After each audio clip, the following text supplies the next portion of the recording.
You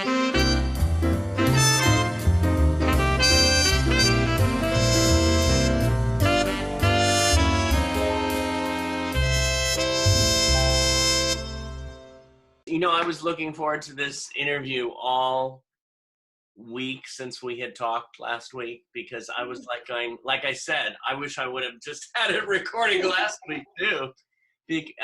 And more than that, just to spend time with you is wonderful. Yeah. Denise! Listen, Crip Camp. Oh my God. That movie is my favorite movie. I'm like, I can't get it out of my head. It's like, it's one of the best documentaries I've seen, period. I know. It's incredible. Yeah, it really is. It really is. How did we, I mean, you were the story consultant on it. Yeah, because I've been trying to write a book about my first summer at camp. It was a very pivotal summer for me. I started going when I was 16, and so I've been trying to write this book for decades and decades, and I bumped into Jim LeBret about 11 years ago, and he said, "What are you doing?" And I told him, and he said, "I always wanted to make a film about camp." So we started talking, and then over the years, he found Nicole. Right. And he convinced her to come on board. Right. So we all met, and we were at a cafe throwing out titles for the film, and I said, "Oh, what about Crip Camp?"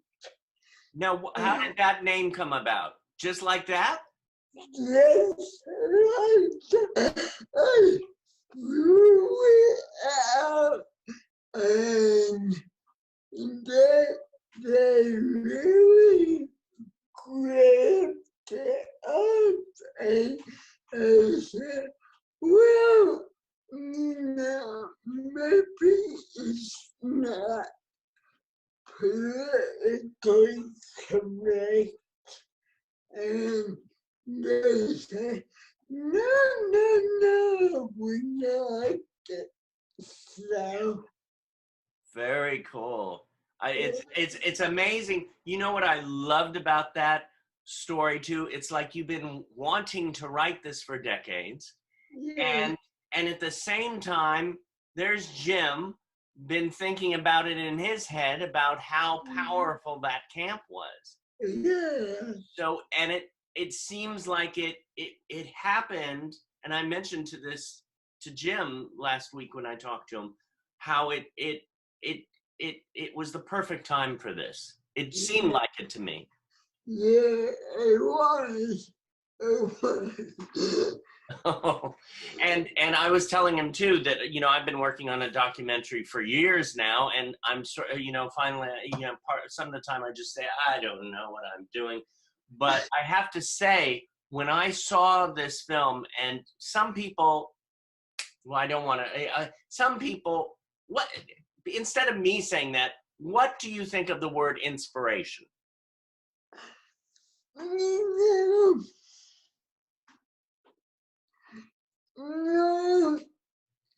no, normally I don't like it, but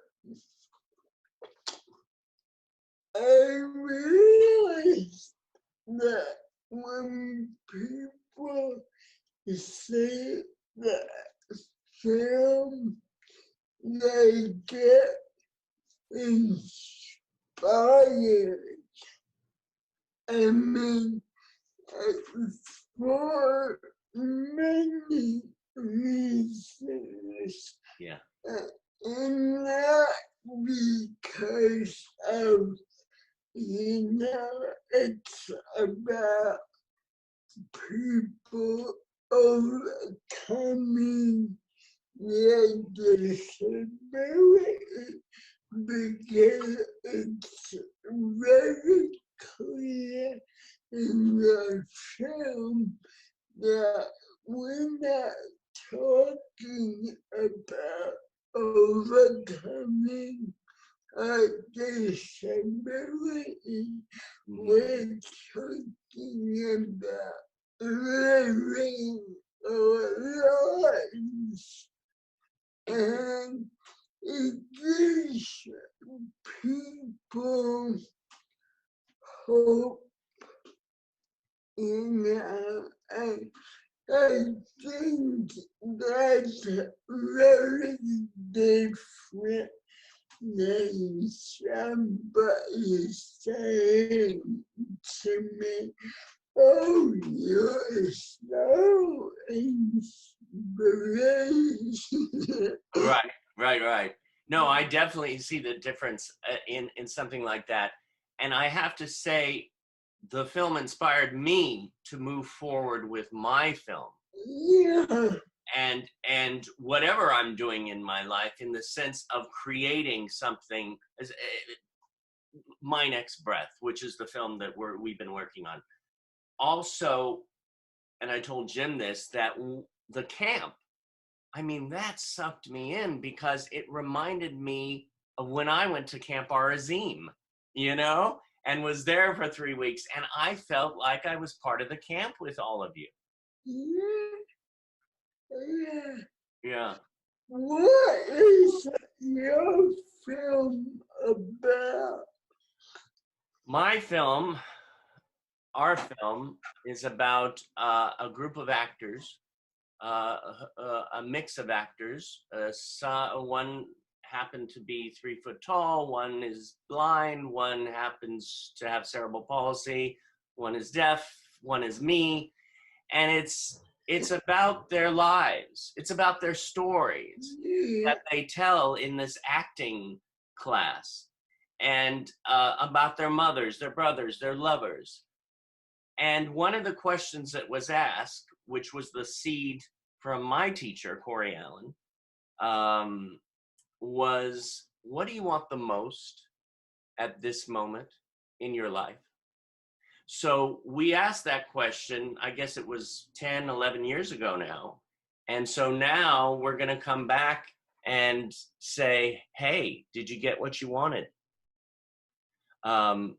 So that's where we are right now, and it's still coming together as time goes on. Like you said, it's like it took a while for people to connect, and this and how the films were found as well for your crip camp. It was amazing. Yeah, I mean, I had seen the footage about the crab epidemic, but I didn't know that there were hours and hours of film. Did you forget about it, or did you remember? My friend and couple of women was a good friend of Alec Music, and Alec had about 5 minutes of footage Wow. with him and with other people. And when I saw it, there's all people I knew, but I never knew that there was tons of footage. And it's gorgeous. I was watching. Oh my God. And the interviews that you had in that were like, I felt like I got to know you, and it made me want to know more of you. And you met your husband there, right? Or am I wrong? No, I knew him before I went because all of us used to go to a Saturday recreation program. Our parents made us go. Gotta love mom and dad, right? Yes, no,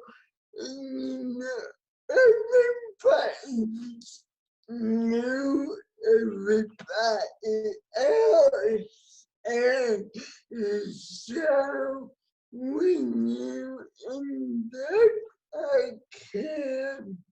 You may not be friends with them, but you knew who these characters were.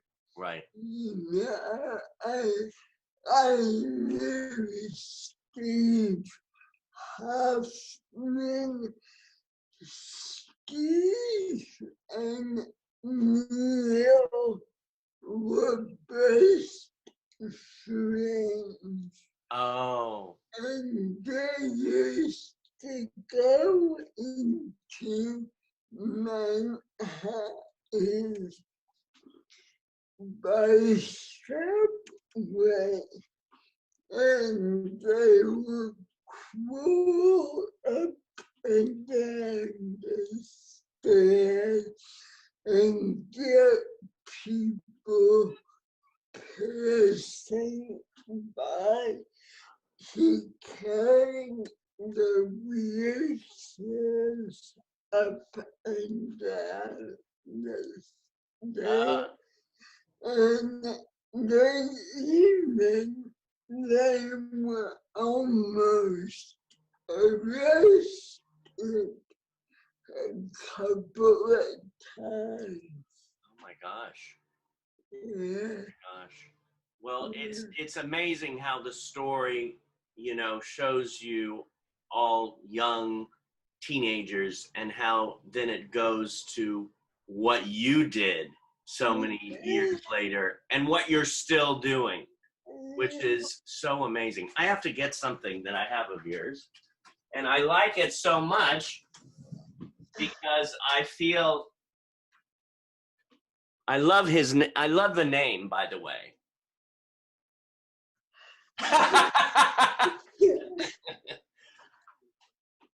This is wonderful. I got this in the mail last week, and I can't wait to read it. I was reading the back, and I looked at the last quote, and it says, "But Mom, what is the question? So you have a son, David.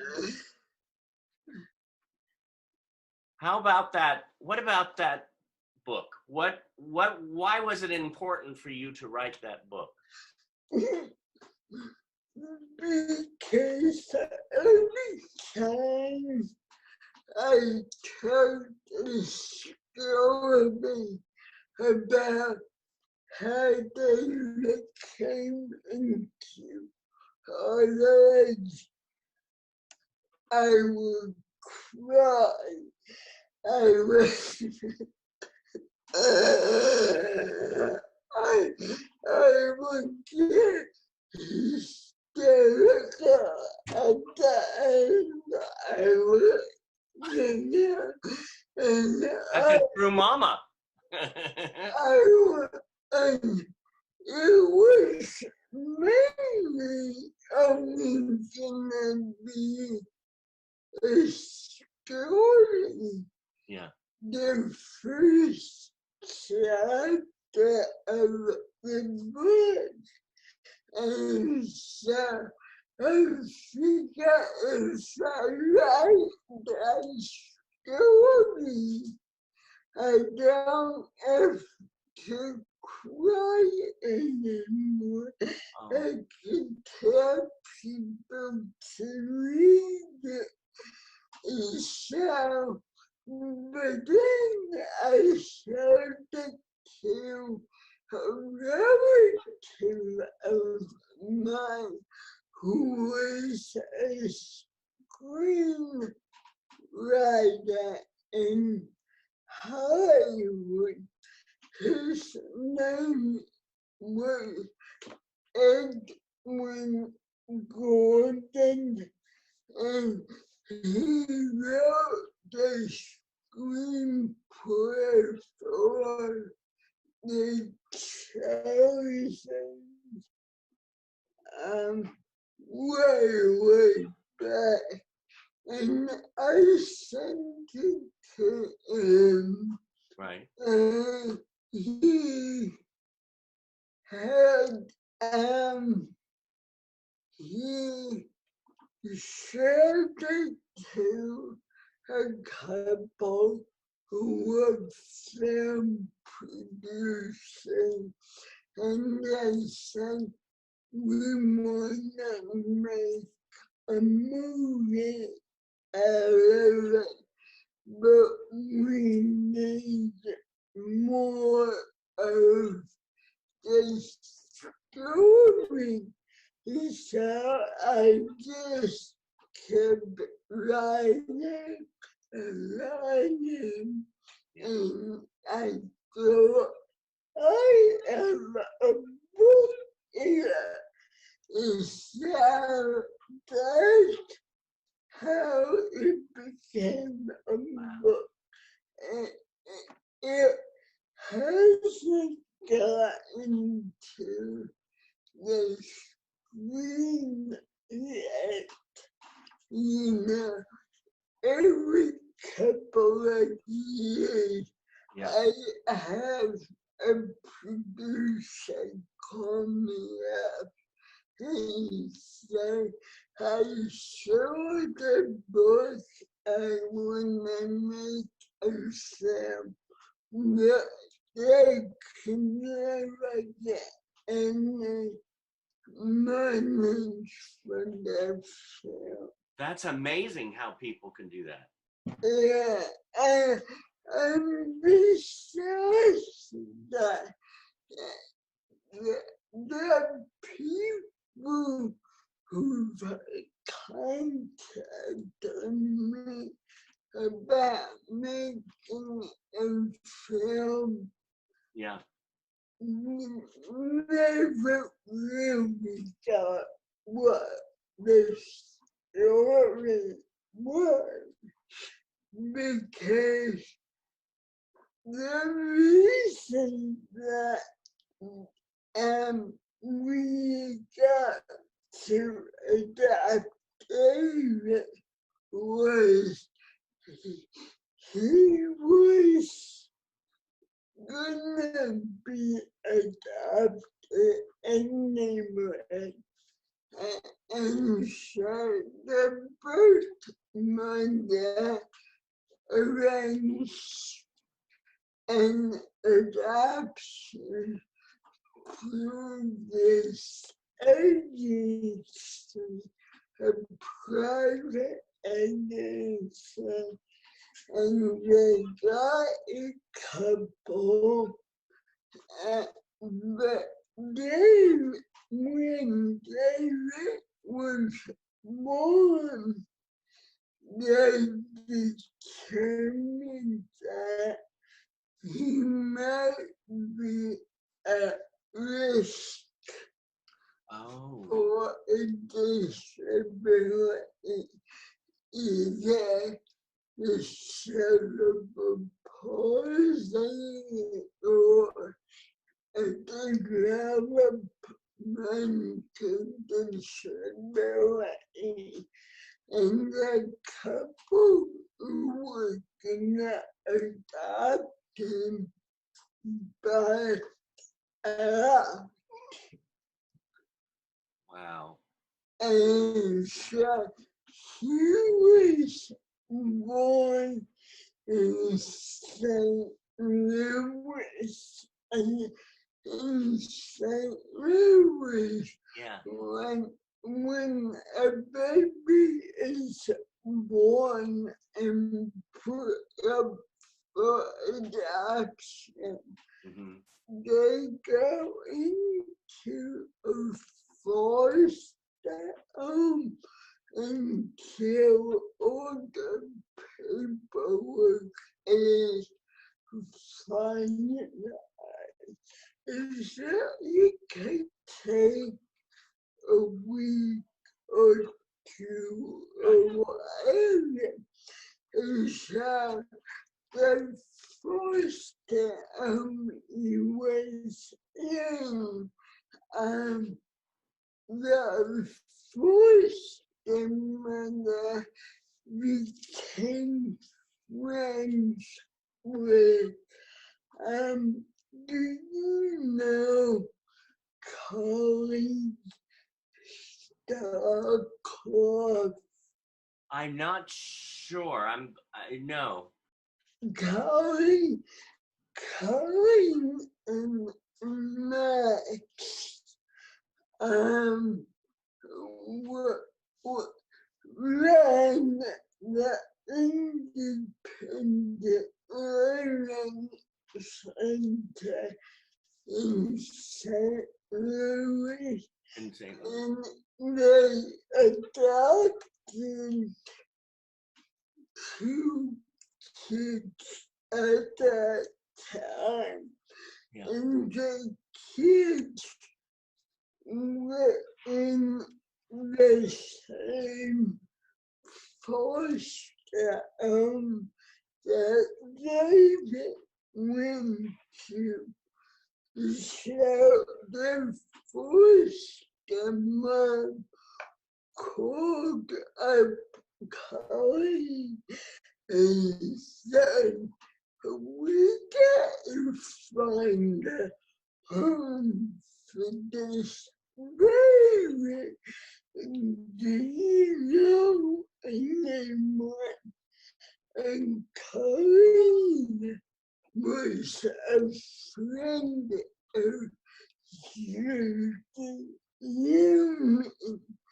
And she called up Judy and first asked her if she wanted a baby. And Judy said, my friends, Denise and Neil, are looking to adopt.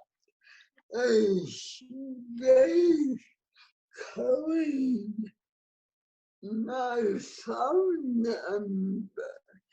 So anything she never bothered telling me that she was calling my number.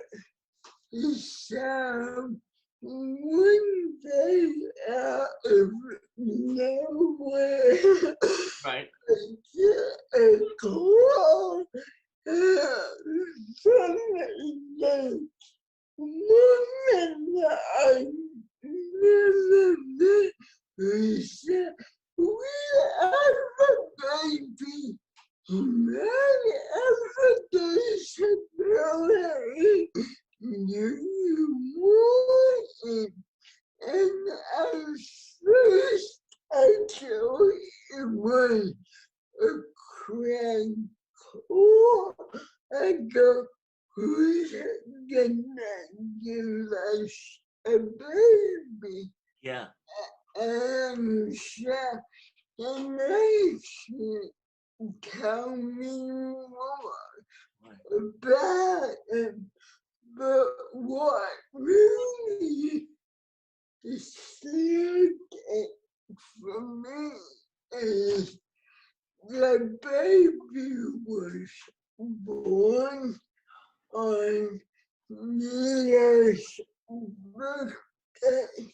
Really? Oh my God. That's what a powerful day that is. Yeah. Oh my God. What would you, as a writer, because you are an activist, you're an author, you're an educator, you're a counselor, you're an administrator, and you're an oral historian at UC Berkeley.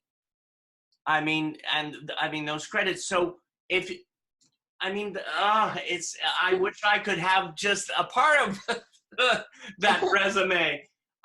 What would you tell some of our students who are watching this, Performing Arts Studio West and Meet the Biz and whoever on the internet? What would you, let's say they say, I want to be a writer. What would you do about saying, this is what you need to do?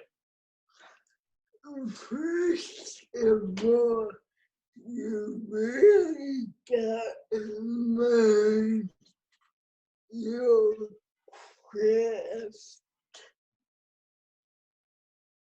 And it took me a while to figure that out because I didn't really learn my craft until I was older. And that's crucial piece of it. Well, it's you were saying that about it took time, and sometimes it takes time to do these things. Sometimes, whether it is a film or even just writing a piece or deciding to be a writer. I grew up at a time when there was really a stigma for people with disabilities and people with cerebral palsy. And I never saw anybody like me out in the world. Right. And having life and having friends. I grew up living in an apartment with my family that was up 2 flights stairs. I grew up not having a wheelchair. I walked with braces and crutches. Right. I had very limited mobility. I had very few friends at home. I went to a special health class unit in school, and my life focused on academics because I was really good in school, Right. and that really focused. But I didn't really have a social life or a lot of friends until I went to Camp Tonight, because the programs I went to as a kid for recreation were very segregated. And So you missed that. You missed the coming together when you were growing up.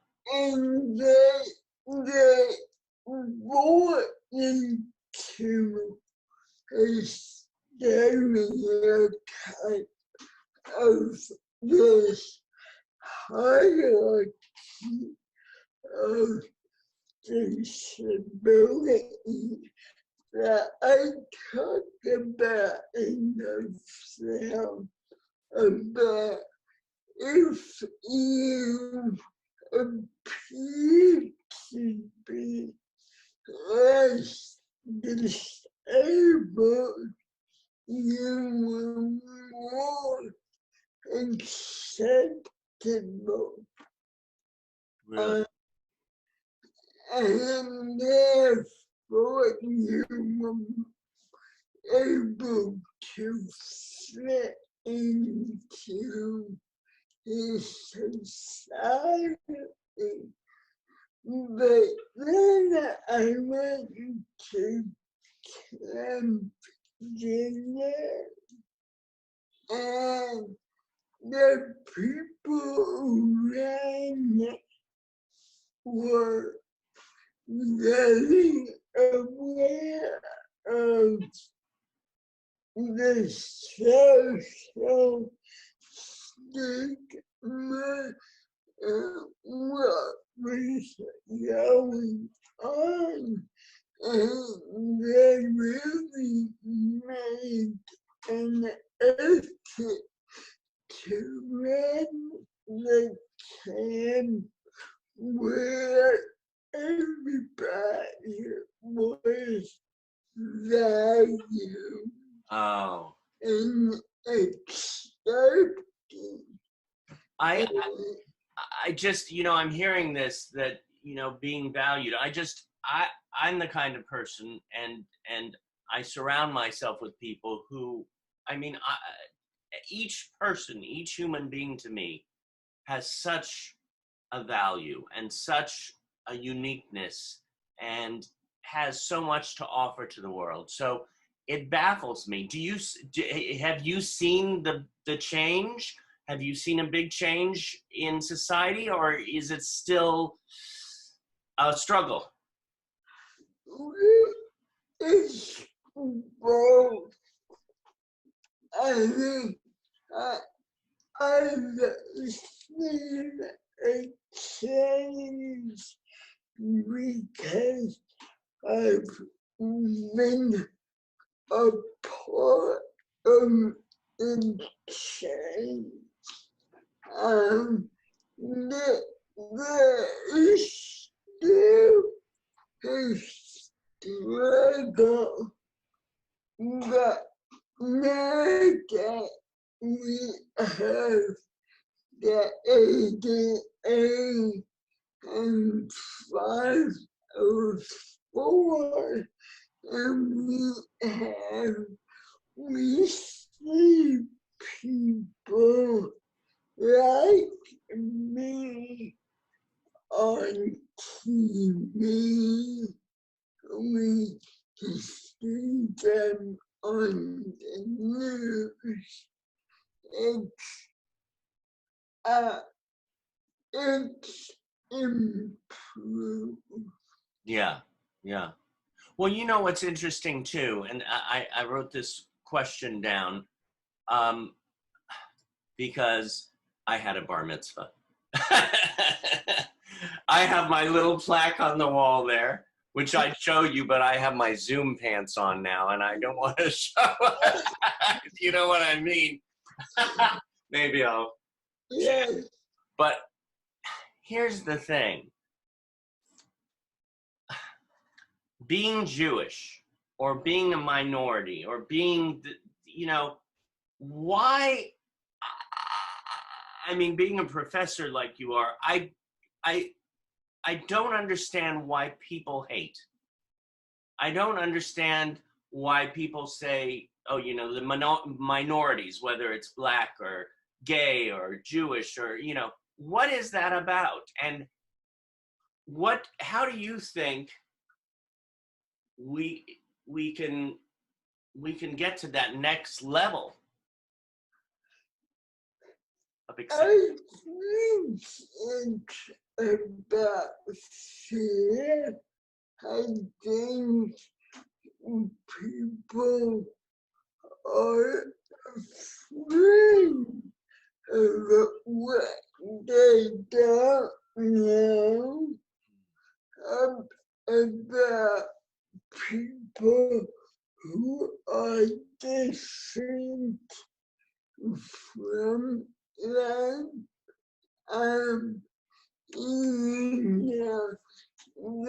They like to put them in a box. Yeah. It's very So they don't have to deal with it. Yeah. They put them in a box so they don't, because it's so that, yeah, it's that word fear, isn't it? Yeah. And how I can tell you how many times 90% of people have said to me, oh, you're an inspiration. It would mean I would want to hide and I would want I wouldn't want to live. It's okay. Right? Yeah, like my mom says, if you didn't laugh, you'd cry, kind of thing. It's like, what is so terrible? Yeah, that they think they'd be better off dead. Isn't that insane? How I'm just about changing people's perspectives about how to help others change that fear over to love or excitement about everybody's differences, yet their similarities. And that's what I think Crip Camp that as a film, I think that it's such people and people who might never ever choose to know someone with a disability. The first thing you see in group camp is James crawling up and down the stairs, and then you're at the camp and you see all these campers and counselors is being themselves and being free. Yeah. Well, I do have to say that watching Crip Camp took me, like I said, onto a journey and made me feel, I mean, this is my extended family, this community. As you know, I mean, and thank God for Jerry Jewell, who we went up to San Francisco, and that's where I first met you. What was that, about 10 years? Well, I don't know how many years. It was a while ago, but it was a blessing. You have this energy. It's like I just saw you, and it's like a magnet. You just want to be drawn to you. What is your biggest joy?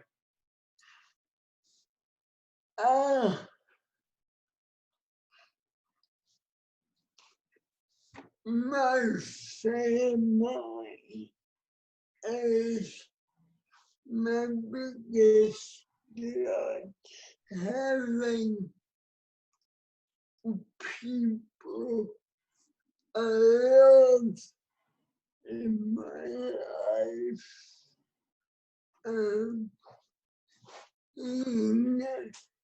just seeing how incredible life is.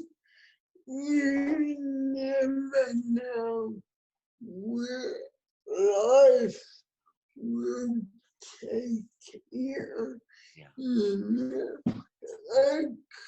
I cannot ever imagine in my wildest dream that my life would be so full and so interesting.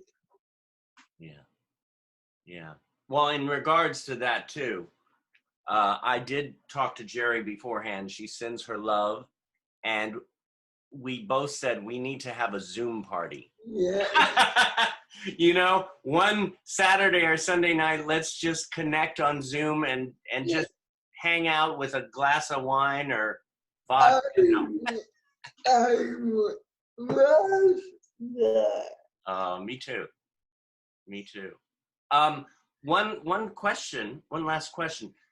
You have a book that is coming out in the works?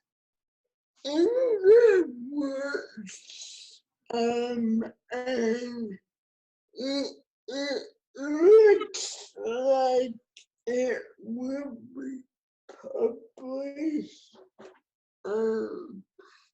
That it's gonna be a while. Right now, it's in the proposal stage. Got it. I got a lot of the material is all that is written is just as to be put together. Mm-hmm. And we know that when it comes to publishing, it's still archaic in that you gotta go through a proposal, approval, and it takes a while. Yeah. Step by step, huh? Yeah. One more thing about writing is that,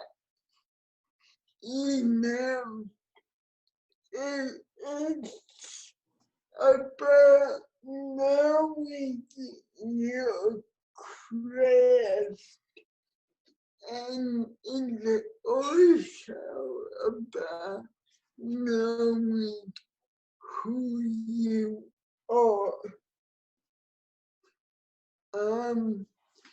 And you may not know it at the beginning, but the more you write and you tell your story, the more you will know intuitively where you want to go.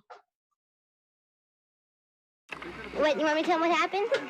Well, 2 people got crabs and they're spreading. We were all very hyper about it. And I have to go shower some people. I'll see you later.